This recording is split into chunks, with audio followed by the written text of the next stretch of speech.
No, ma'am. Today we have Pamela Larde with us, and I'm really excited to speak with her. Pamela is an author. She's written two books, two, right? Yeah. Yeah, I have a couple of coloring books too that are devotional, so it's hard to say that I wrote those, but yes, so I have probably about four books out there right now. Okay, four pieces of work. Yeah, Okay. yeah, there you go. Yeah, There you yeah. go. Right. And so she's agreed to, share her story with us. We have this author series going on, and Pamela is our guest. So welcome, Pamela. Thank you so much. So I learned about you by way of my mentor, Tamara, and she speaks very highly of you. Tamara has done a lot of work with me with No Ma'am and so on and so forth. But she thought you'd be a great person to interview, and so we can learn more about your journey as a writer, what led you into this particular space you're writing about. And then we're going to talk about just some recommendations for those that are interested, not only in writing, but more in this space. We had an interview with a young lady. She's a novelist.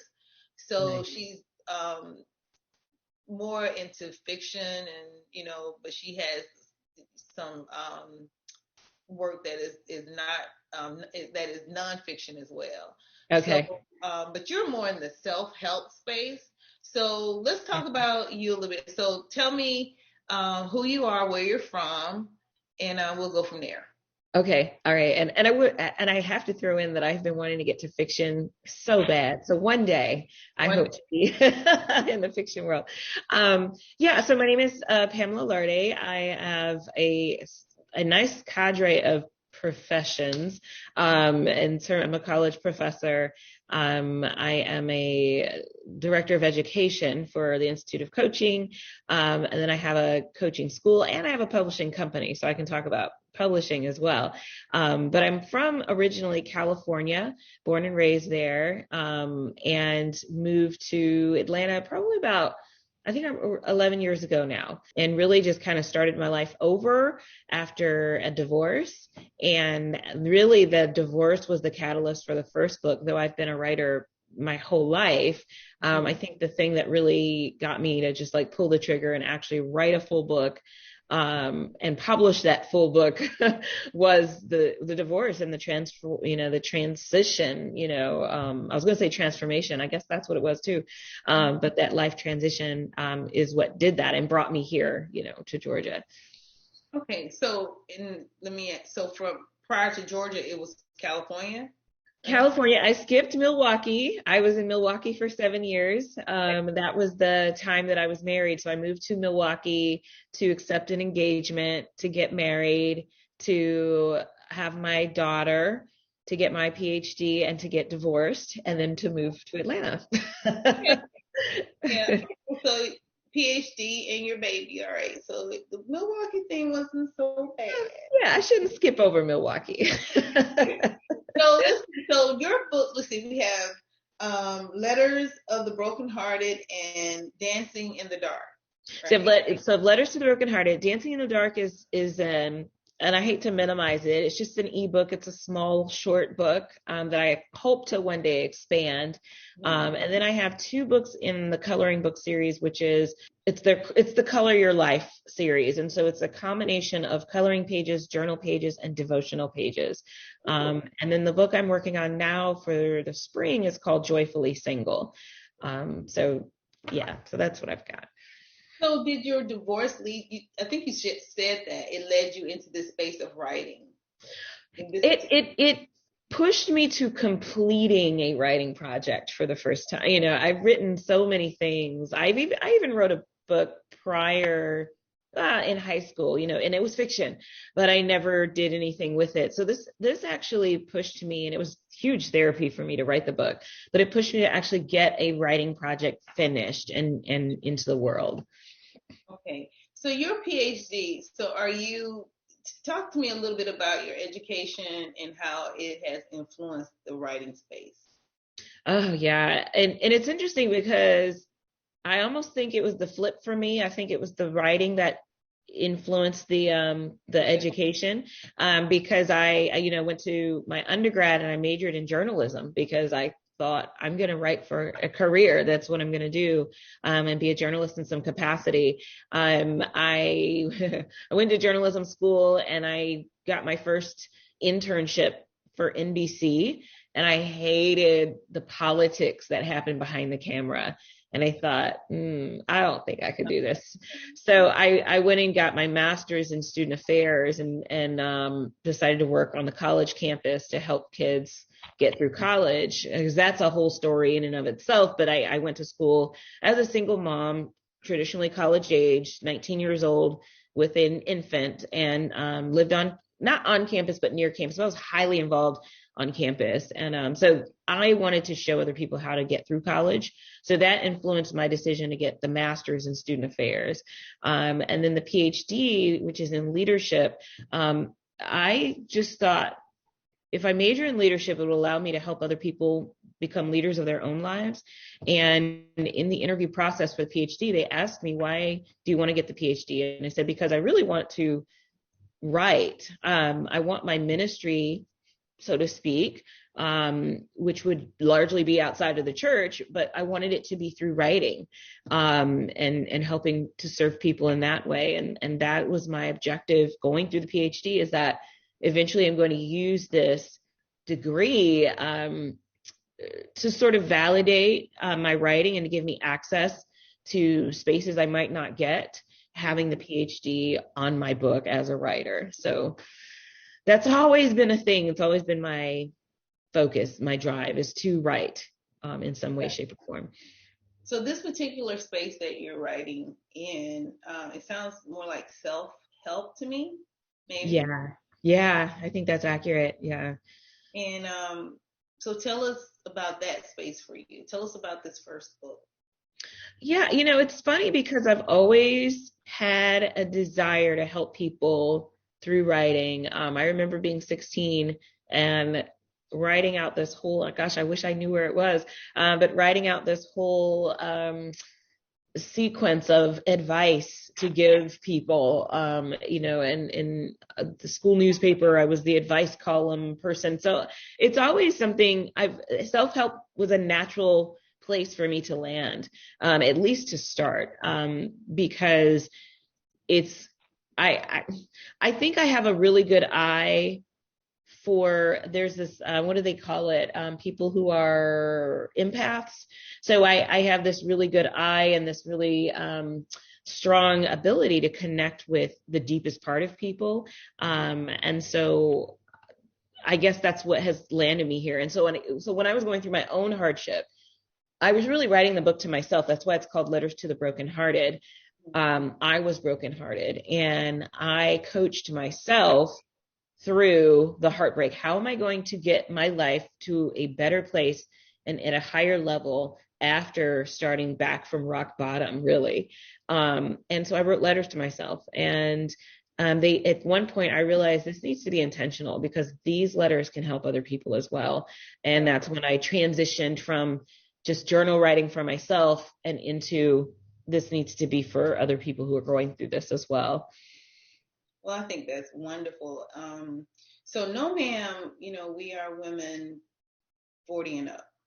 And at this particular space in our life, many of us have been married and or divorced. And if not that, we've definitely gone through some type of heartbreak or disappointment, relational. So I think learning to cope in that space, because you can cope productively. It doesn't have to be coping in a way that you're sitting in a room. Remember that Glenn Close movie when she was in the room? You remember Fatal Attraction? Oh yeah. You don't necessarily have to go that way either to cope. Right. It doesn't have to be that drastic. Right. So I think tools and skills, which sometimes you don't even think of them as such, positive things that you could do to help navigate that space. That space can be, I don't know anyone who has not been, heartbroken at some point in their life. And of course, I think the older you get, sometimes the assumption is you deal with it easier or better. And that's not necessarily true. So what are some tactics that you share in your book without giving us all of it? Because, we want folks to go out and buy it. But Yeah. tell us, give us some highlights. Well, I also add to what you're saying that also, especially being a Black woman going through heartbreak, it's kind of expected that, girl, you need to suck it up, like just move on. And so that's a huge part of our experience as well, is that expectation to always be strong. When we have days where we just need to slide down that shower door wall, and let those tears flow, Right. So the basis of the book is refocus, rebuild, relove. So those are the three essentially strategies that are the backbone of the book. And it's funny the way I came up with that. I was driving one day and those three words hit me, and I had already, like I said, been knee deep in writing this. And refocus, rebuild, relove are the three words. And that's essentially what it takes, according to my book. You refocus on, basically you turn your attention to the things that are going to propel you forward. You rebuild by, whatever has been broken down, whatever has been, injured. This is the focus. It's time to get that part of you built back up. And then relove is really giving yourself, creating an opportunity for yourself to love again, whether or not that is in a romantic relationship, or refocusing again on those friends, the family, the loved ones in your life that you may have abandoned a bit in that relationship. Relove, and reloving yourself is key to that as well. One part of the book I talk about reloving that ex. And it's funny because my editor at the time paused and picked up the phone and called me and said, I don't agree with this at all. What do you mean I'm supposed to relove my ex-wife? I mean, he really personalized it. And, and I said, that's not exactly what I mean. And I'll leave that as a teaser on the table for people to dive in to figure out exactly what that does mean. But yeah, it means bringing, exuding love in your life, no matter what situation you came out of. No, I get that. I think the anger, the animosity, all that stuff just weighs you down. Yeah, it doesn't help you. Yeah, and it's more of, for me personally, I know I can get so angry sometimes, and I have to step back and I'm like, okay, this is keeping me off task. Yes. I'm not able to focus. I'm, mean to my children. I'm kicking the dog, all of that. And it's like, I can't live like this. No. So the refocusing, certainly. And then even the rebuilding, relationships that it's okay. You don't have to be in a romantic space, and sometimes people, I always felt people treat you how they are feeling, Yeah. and when they're nasty and negative and blah, blah, generally they're not in a good place, so right. Exactly. You do have to reestablish or redirect, a situation. So for your mental health.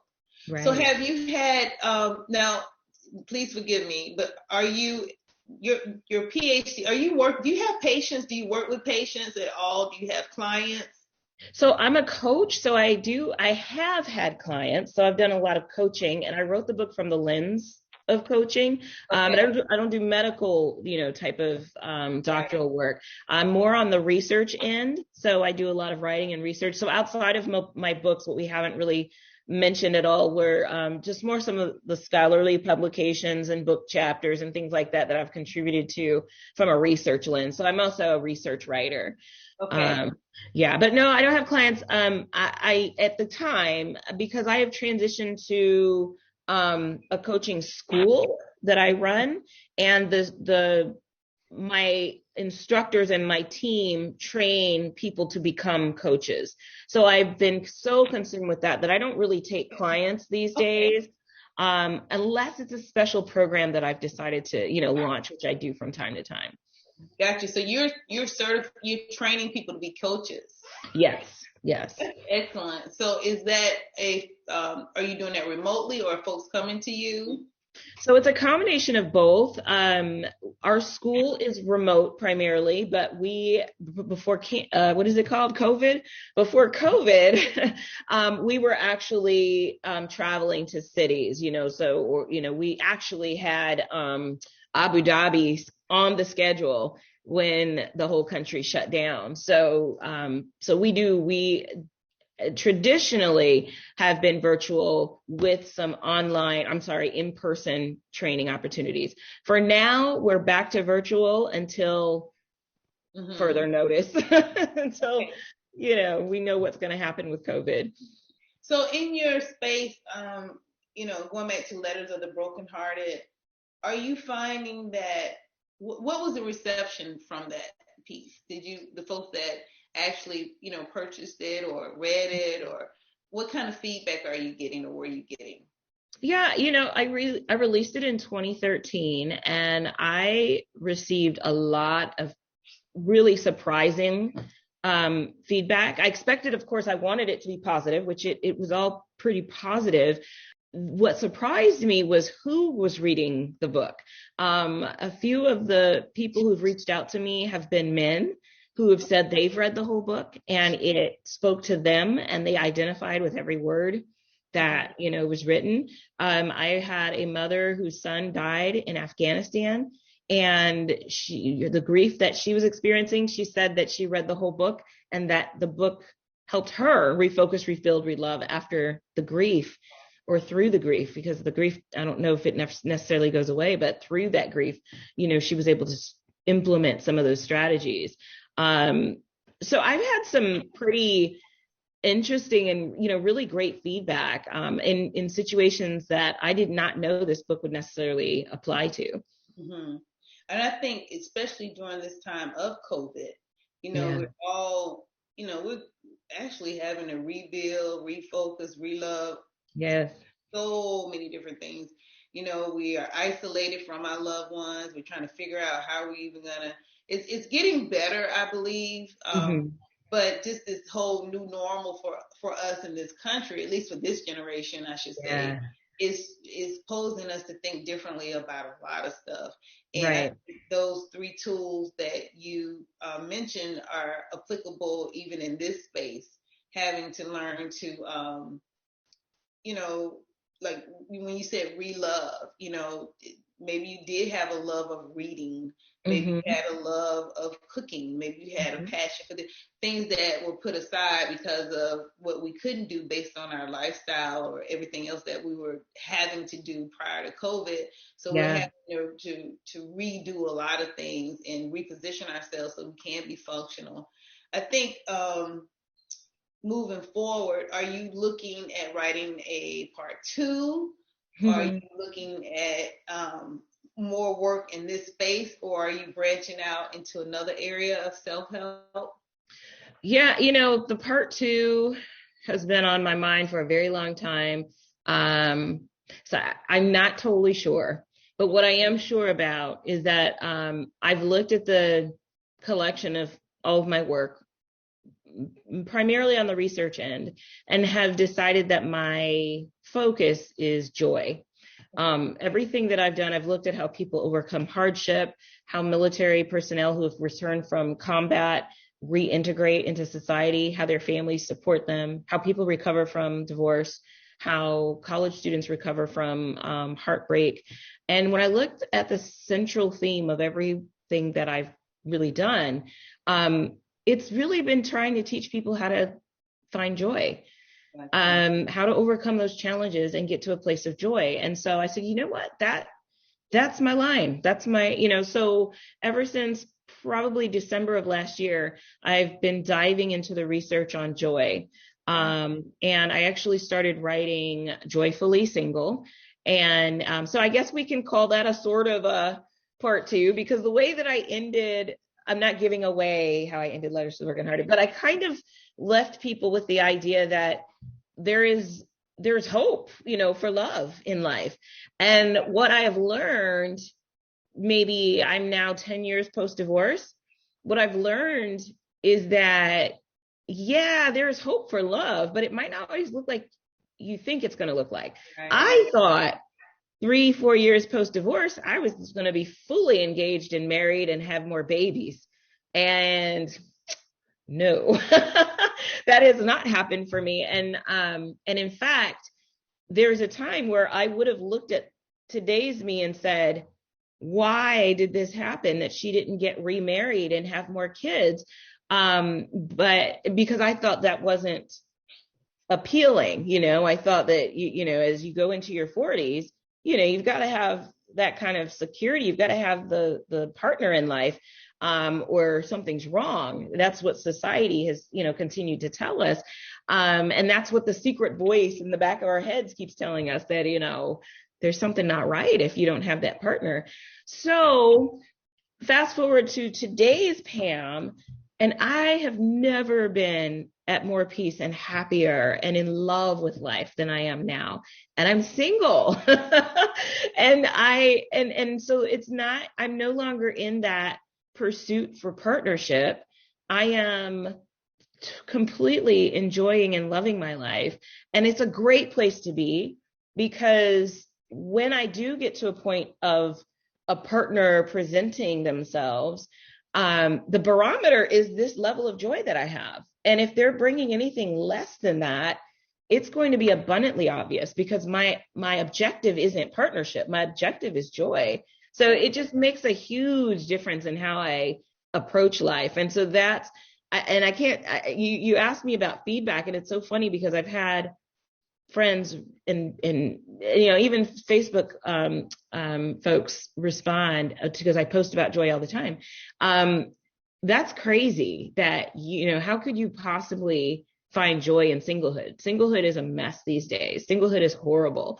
I don't want to do it. Or I feel guilty being joyful when everybody else is in pain. There's so many things that have come out in the writing of this book that I'm really excited to address. Yeah, and I appreciate that. I think that is the biggest myth, that you have to be with someone to be happy. Yeah. And, or that you're waiting when you're single, that you're just waiting for the right thing to come. Yeah, it's so that's a whole other with this whole thing.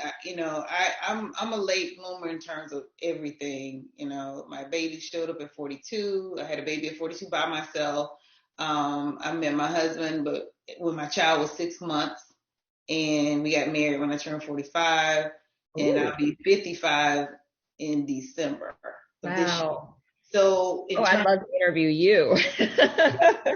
In terms of tradition, I'm not. Mm-hmm. But I was so canned in this space where I thought I was less than, I would never have, blah, blah, blah, blah. And I just decided to go on with my life. Mm-hmm. I knew I wanted a baby. I mm-hmm. felt I had some control over that. Looking back, I really did not. I was just very fortunate. Okay. But everything that was tied to what I thought made me the type of woman or person that was more acceptable, so I'm just like, I love the fact that your premise is joy. Yeah. Because I think, what you put out, hopefully it'll bounce back. Mm-hmm. And if you put out a bunch of garbage, you're probably gonna get a bunch of garbage.